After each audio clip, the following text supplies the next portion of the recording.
Every man has a type, and that type has cost him, at least once, maybe more than once.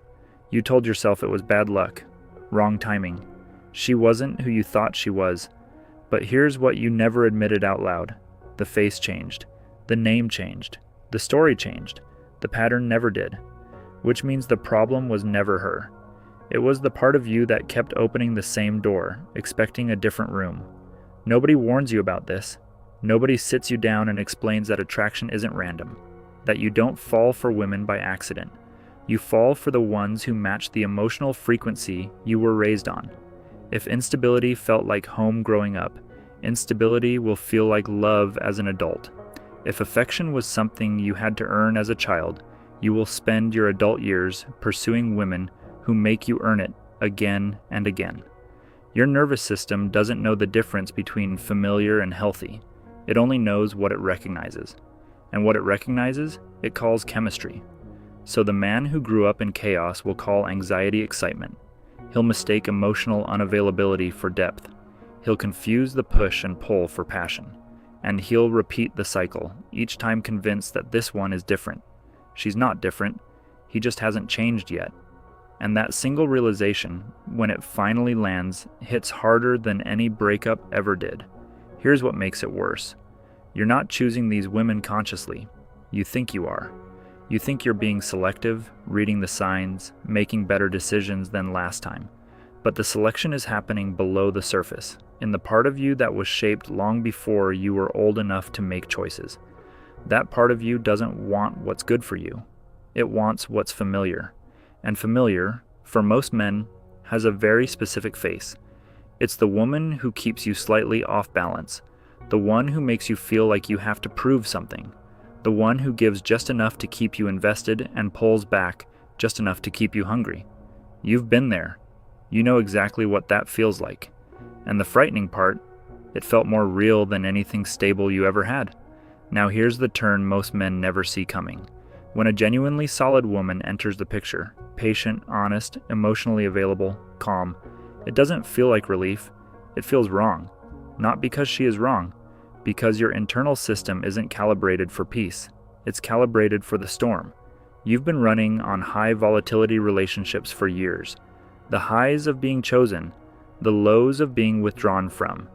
That cycle trained your brain like a system optimized for turbulence. And now that something stable is in front of you, your instincts send one signal. This doesn't feel right, so you pull away. You call it no spark. You tell yourself she's too available, too easy, too predictable, and you go back to the fire. Not because you're broken, because nobody ever taught you that calm could feel like home. That peace wasn't the absence of passion. That safety wasn't the same as settling. That is the most expensive lesson a man can learn late, because the years don't wait. They move quietly while you repeat the cycle. One draining relationship fades into the next, and each one takes something from you. Not just time, trust, the willingness to stay open, the belief that your own judgment can be trusted. By the time most men finally stop and look at the pattern, they're not just exhausted by the wrong women. They're exhausted by who they become inside these dynamics. The version of themselves that checks the phone too often. That tolerates behavior they know is wrong because the withdrawal feels worse than the disrespect. That shrinks slowly to fit inside someone else's chaos. That exhaustion is not failure. That is the beginning of something important, because a man can only walk into the same wall so many times before something inside him stops. Not collapses, stops, and asks the question that changes everything. Not who was she, not what went wrong, but why do I keep choosing this? That question is the door. Most men stand in front of it their entire lives and never walk through. The ones who do never come back the same. When a man decides to stop choosing, the world doesn't understand it. His circle thinks he's going through something. His family starts asking quiet questions. Society labels him damaged, closed off, afraid of connection.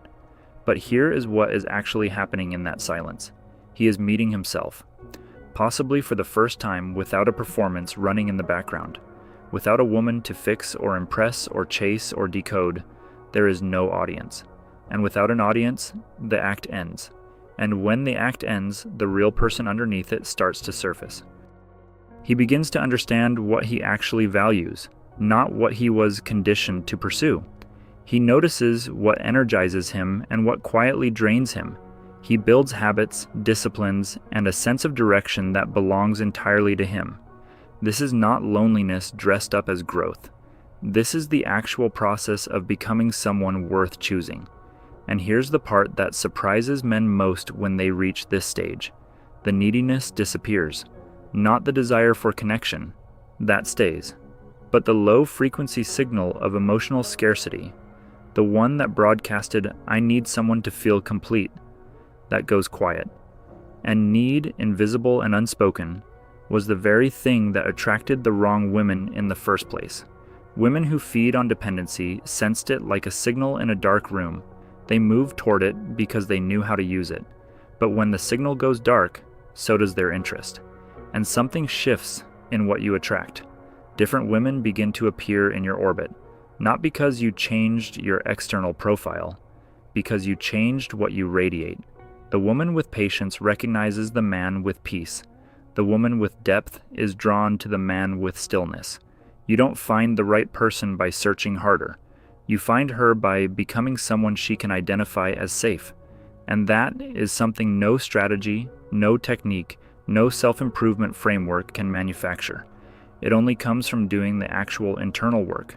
So if you are in that season right now, the one where the silence feels heavier than you expected, where you question your own judgment, where you wonder if opting out was the right call, understand what is actually happening.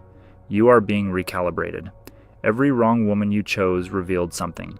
A wound you hadn't addressed, a pattern you were running on autopilot, a version of yourself you hadn't examined yet. Those seasons were not wasted. They were doing the work, even when it didn't feel like it. But the lesson is now clear. Stop selecting from scarcity. Start building from wholeness. Stop calling volatility chemistry. Stop romanticizing the women who made you feel most alive while slowly draining everything that mattered. The right connection, if it comes, will not feel like something you have to chase. It will feel like something you finally stopped running from. And if it doesn't come, if you discover that a life built entirely on your own terms is not a consolation prize but the actual destination, that is not a man who gave up. That is a man who finally made a decision that no one else made for him. Go quiet. Do the internal work. And when you are ready, truly ready, you won't be choosing out of habit. You'll be choosing from a place that actually knows what it wants. And that changes everything about what shows up.